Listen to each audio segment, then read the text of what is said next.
In today's episode, I'm going to share some insights that I learned from a delightful little book that I read. It's called Co Creation at Its Best: A Conversation Between Master Teachers. It's with Dr. Wayne Dyer and Esther Hicks, who channels Abraham. I was really surprised by some of the questions that Wayne was asking Abraham during their interaction. Wayne Dyer had written over 40 books on the subject, and it was really interesting to me what he focused on during the interview. At the same time, I was very comforted by the familiarity of the answers that were given by Abraham through Esther as they had this conversation. Esther Hicks has been channeling Abraham, I think, since the 1980s. I feel very fortunate to have found this book with this conversation because it was very shortly thereafter that Wayne transitioned into spirit. This is the only time that these two thought leaders connected in this way. Very powerful. In addition to talking about some of the insights I gained from the book, we're also going to talk about 4 practical tips and strategies that you can use to bring the law of attraction into your day-to-day life. We're going to wrap it up with a really fun exercise that's going to be the perfect start to the new year ahead. If you're ready, let's dive in. Hello and welcome. Danette here. Thank you for joining me on the Shine First Today podcast.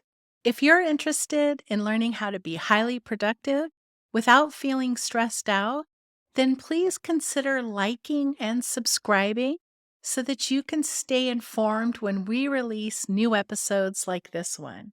Before we get started, I'd like to mention that we're launching a book club for our email newsletter subscribers. I have always wanted to be part of a book club, and I think with today's digital and virtual age, it's going to be so easy for those of us to connect across different time zones. I'm going to do it early in the day Pacific time so that our friends in the UK and elsewhere can join us. We're going to cover one productivity book per month. I hope you'll consider joining us for that. We'll put information in the show notes below. I found this little book on a recent trip to Lake Shasta.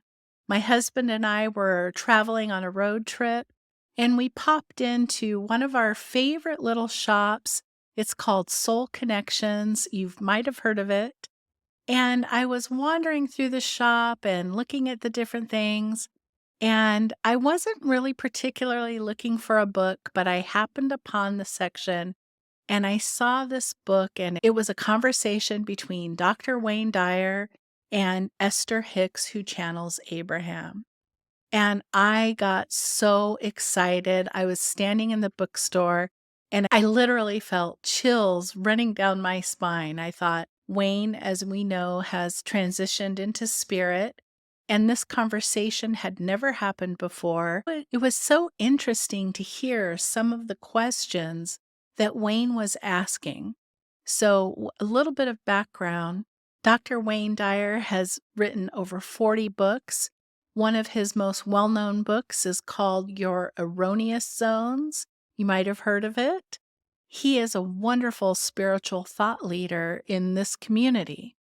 Esther Hicks has been channeling Abraham for a very long time, as we said earlier. Their work focuses mainly on the law of attraction. One of my favorite books by Esther Hicks is Ask and It Is Given. And the theory is that once you have a wish or a desire, it is immediately deposited into your vortex, and it's up to us to get ourselves in alignment with our vortex so that we can have that thing that we desire come into our physical reality. To have the opportunity to read the exchange between these two level of thought leaders is so exciting to me. So what were some of my key takeaways? Well, a lot of the questions in the book, interestingly, that Wayne asked Abraham were around death, dying, and transitioning, and what happens to spirit. He had lost his mother, and he was frustrated that he didn't feel as connected to her as he had hoped or wanted. He felt that there was a distance. He felt like he didn't dream of her often, and he didn't feel her presence often. And when he asked Abraham that question, "Is my mother with me?" Abraham's response is, "Yes, your mother has transitioned into pure love, into pure energetic love. And it is us as humans are not at that level of pure love to where we can feel the loved one that has passed."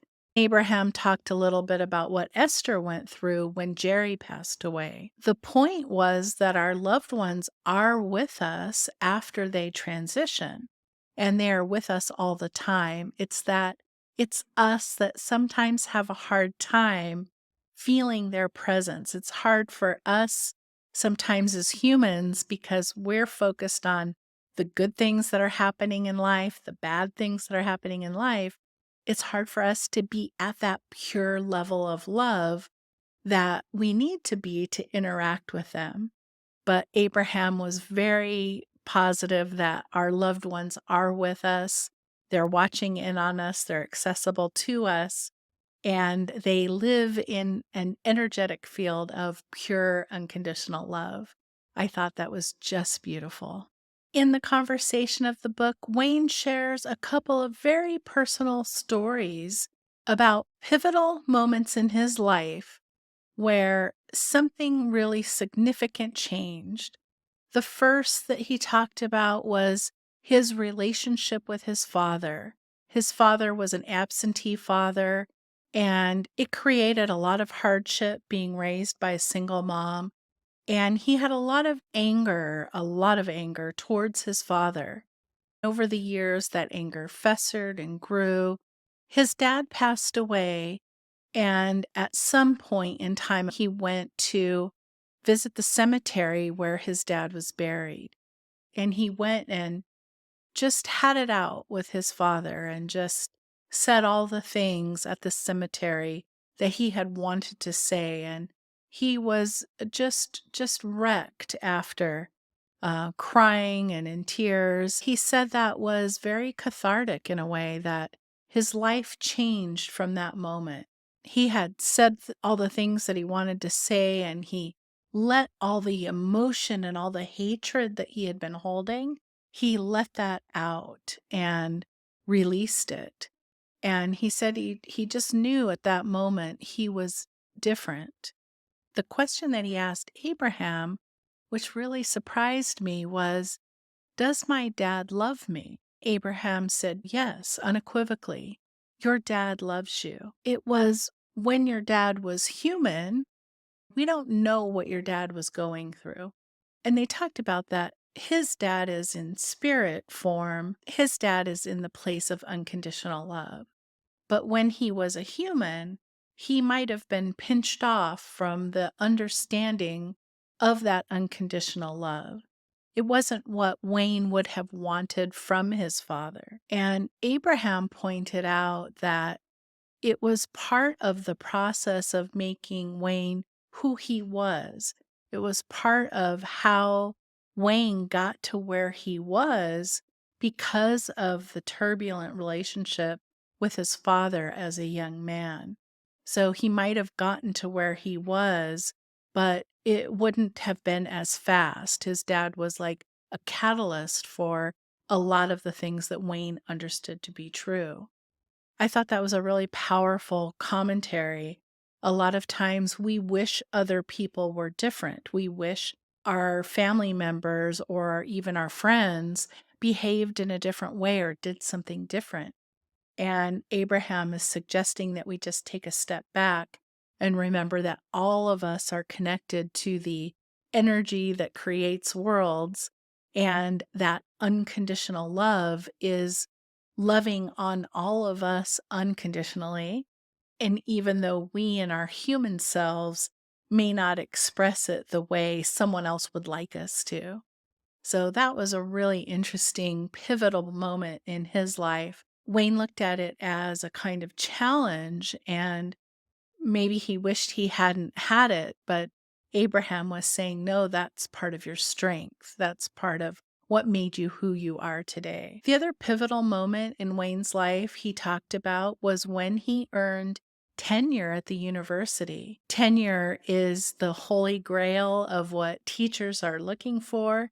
It means a guaranteed income. It means you are not going to be able to get fired and you have benefits. It's something that all teachers aspire to earn.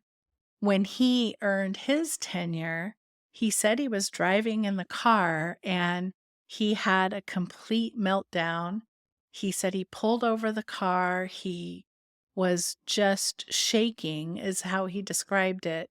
And he turned the car around and went back and gave notice. He quit. He did not accept tenure. He quit. So imagine that choice. He was faced with option A, to accept tenure and have a lifetime of security and benefits. Option B was completely unknown. He had no idea what option B looked like.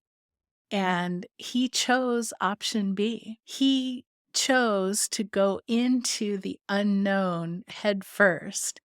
He said he was so afraid when he quit that job. Abraham's comment in this sentence, and it just gave me the chills.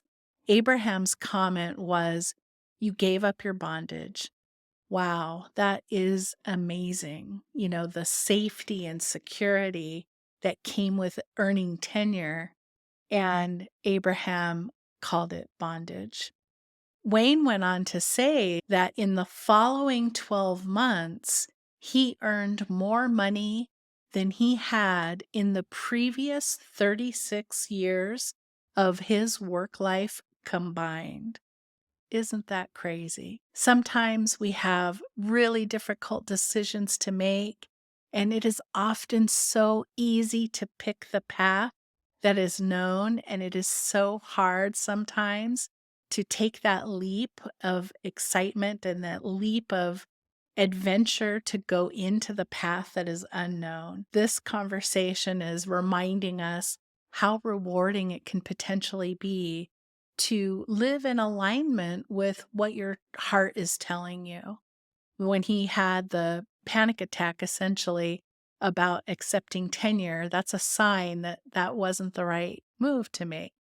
And he, thankfully for all of us, he chose to go on to write all of those books. The other insight I wanted to share before we get into our tips and strategies is that I was surprised by some of the questions that Wayne was asking and some of the stories that Abraham shared about Esther, in that you would think that these two, out of anyone, has it all figured out. And the reality is they don't have it all figured out.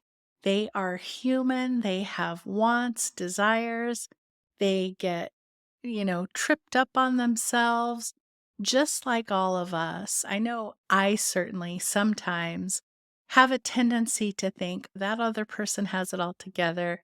Oh, I wish I was like this. I wish I was like that. And the reality is, all have sort of the same questions. There's so much being made in the news and everywhere you look today about our differences, but in reality, we have so much more in common. There is so much more that connects us than separates us. And I think that was one of my major takeaways from reading this book, that our lives are a journey of learning and growing, and asking questions leads to new understanding and new insights. I often say, like, I already know what I know. I want to know what somebody else knows. I want to know if someone has a different opinion than I do on a subject. I want to know why. I want to know what they're thinking, especially when it comes to political, because we have such diverse opinions right now in the political arena. I'm really fascinated when someone has a different viewpoint than I do, because I want to know where they got to that. That's where I feel like I'm going to have learning. Let's switch gears and talk a little bit about the law of attraction. In Esther Hicks' book, Ask and It Is Given, the law of attraction is about having a desire, having a wish or a want, and how to bring that into your physical reality. How to bring something that you want from your imagination into your physical reality. Sometimes what you don't want is easier to identify. So, the law of attraction says if you're constantly focused on the negative outcome, that's all the universe is going to understand. So, you're going to get more of the same. The law of attraction is about reframing what you don't want into the positive of what you do want and not getting stuck in being focused on the negative. It's saying that if you can imagine the positive thing that you do want in a positive way and hold the intention and hold the energy of the thing happening in the positive, it will come to you. So, how can we incorporate some of these fun things into our day to day lives? I have 4 suggestions for you today to help bring the law of attraction into your life more. The first one is to maintain a positive mindset. Focus on transforming negative thoughts into positive ones. Cultivating a positive outlook can influence your perception and open up more opportunities for positive outcomes. It was so apparent this past week at the conference I attended. We started off the event in a very fun way. Some of the people that attended had t-shirts made, and there was a level of camaraderie and laughter. And throughout the conference, by starting off in a positive mindset and in a joyful mindset, the whole entire conference ended up being so much fun. Sometimes, if you're not feeling good, if you're not feeling your best, Abraham will say, "Go take a nap." I think that's brilliant. That's actually one of my favorite things to do. If I'm stressed out and things aren't going well for me, sometimes I think I just need to lay down for a few minutes. And cultivating a positive mindset and keeping that with you and just making everyday life fun. The next strategy is visualization. If you want to bring something into your life, you want to visualize it as if it has already happened. You want to see yourself as if the goal has already been achieved. Detailed and vivid mental images of your desired outcomes. This helps reinforce your goals and aligns your subconscious with your aspirations. The important point here is to feel your energy and your emotions. I took the idea from a speech I gave over the summer. It was called Thriving in the Fast Lane. And I took my notes from that speech and converted it into a 90-day planner that has an ISBN number. I spend a lot of time visualizing what the end outcome is going to look like. The next big tip for me is journaling. I, as you probably know by now, am a huge fan of journaling. Journaling is probably the most important tool in my toolbox. If I have any kind of problem, if I have any kind of stress, I sit down and I start to write down what it is. Why is it bothering me? And what I have found is that when I write things down, it's like I don't think in circular thinking. Once I write something down, then I write the next thing down, and then I write the next thing down. As opposed to when I just think about something, it's like the thoughts just circle and circle around in a loop, and you might replay a scene, you might replay a conversation. So when I'm just thinking about something that I'm worried about, I do a lot of circular thinking. But when I get out a pen and paper and a journal and write it down, then I feel like I move the issue forward. The fourth tip on our list today is to schedule some time in your schedule to be present with your goals. Create the time that you're going to work on your goals as important. The time that you spend thinking about the positive outcomes is important. Abraham said in the book, what you think about all day long is what you become. So, as you're trying to attract things into your life, you want to spend some time thinking about them. And the best way to do that is to create an appointment with yourself in your schedule. In this crazy, hectic world that we live in with so much going on, it's so important to schedule some time to yourself to take care of yourself, to work on thinking about the things that you want to achieve. Now, I want to talk about a fun exercise that you can do. It's called a dream board exercise. And you're going to take and get a bulletin board or a piece of construction paper, get some magazines out, or print off some pictures from the computer. And to make your dream board, you want to start by setting your intention. Sit for a few minutes and think about what is it that you want to achieve in your life? What is it that you want to have? And sit down and really set the intention for the project. The next step is to gather inspirational materials. Go through the computer and print out pictures, go to different webs, get some magazines, and gather together the materials to put on your dream board. The next step is actually to create your dream board. If you're using a bulletin board, you can pin the pictures on, move things around, and let it create energy for you. Let it be personal. There's no wrong way to do this. One of the things I like to do is put watercolor on paper and then write words on. Once your board is complete, then you want to display it somewhere that you're going to see it every single day. One of the things I did recently was I painted a picture of a gecko in kind of a funny pose. He has glasses on. That's one of my goals for 2024 is to do more painting and spend more time on my art. And having that picture of the gecko in my living room is a visual reminder every day of my desire to paint more. So put your dream board someplace that you can see it as you move throughout the day. And if you feel like it's silly, that's okay. Be silly. Let it bring you joy and laughter. The main thing is to have fun with this whole process, to be joyful in everything that you do. I was so grateful to have found this book, this conversation that was a once in a lifetime conversation between these two individuals.